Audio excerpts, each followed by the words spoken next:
Oggi siamo qui con Marco Della Pietra. Raccontaci chi sei, quali sono state le tappe principali della tua vita e cosa ti ha portato a candidarti al Consiglio regionale del Veneto. Le tappe principali della mia vita sono essenzialmente tre e sono le nascite dei miei tre figli. Io posso dire che sicuramente sono stati i momenti più importanti. Poi una serie di esperienze personali, quindi quando sono stato eletto la prima volta consigliere comunale, quando poi la prima volta sono stato eletto sindaco, la riconferma da sindaco, sono tutti momenti molto, molto forti, unitamente anche chiaramente al matrimonio con mia moglie Alessandra, e devo dire che un po' tutto ti spinge a candidarti in regione, quindi sia l'esperienza amministrativa, perché vedete, quando uno è sindaco sul territorio è abituato alla concretezza, è abituato a essere sul pezzo e soprattutto a sapere quali sono le istanze e i bisogni dei cittadini. E poi anche la parte chiaramente familiare, perché vorresti lasciare un luogo migliore, sempre migliore ai tuoi figli e alle generazioni che verranno. Per cui credo che la decisione di scendere in campo sia il giusto connubio tra la parte privata di Marco e la parte pubblica di Marco. Quali sono le priorità del tuo programma? In quali ambiti ritieni più urgente intervenire? Credo che gli ambiti in cui serve intervenire abbiano pari dignità e quindi non c'è una priorità vera e propria.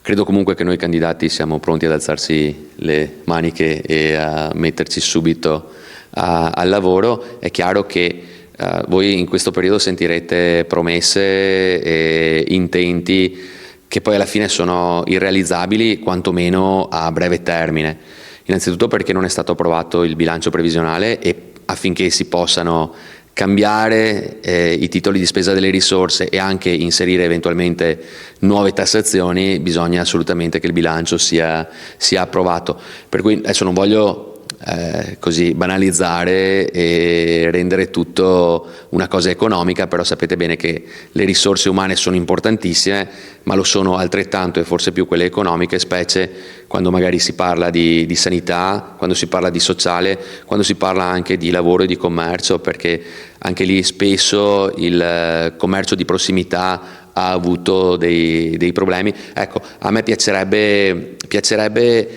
lavorare più sul contatto col cittadino, quindi sulle cose più vicine al cittadino. Adesso ho parlato di commercio, sicuramente lì ci sarà bisogno di impegnare nuove risorse, soprattutto di rilanciare un commercio di prossimità e nei centri storici che oggi è piuttosto sofferente.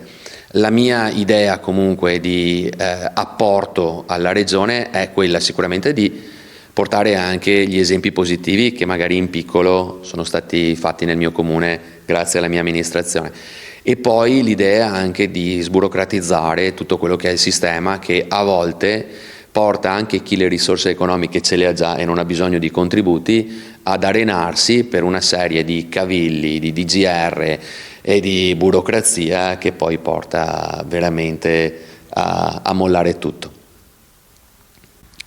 Come immagini il Veneto tra 10 anni se sarai eletto? Qual è l'idea di regione che vuoi lasciare ai cittadini e alle nuove generazioni? Non è facile, questa è una domanda complicata.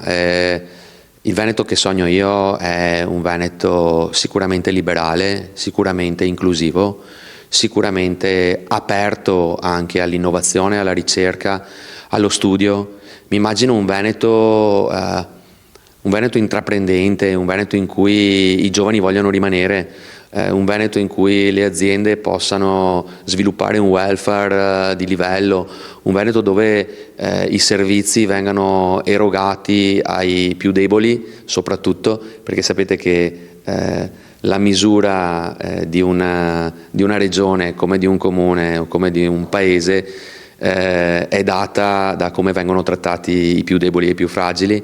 Quindi mi immagino un Veneto che possa essere ripartito e soprattutto un Veneto sicuro anche, attenzione perché è molto importante anche questo, ma un Veneto che possa essere una terra dove tutti vogliano vivere e dove tutti vogliano tornare, quelli che sono andati via.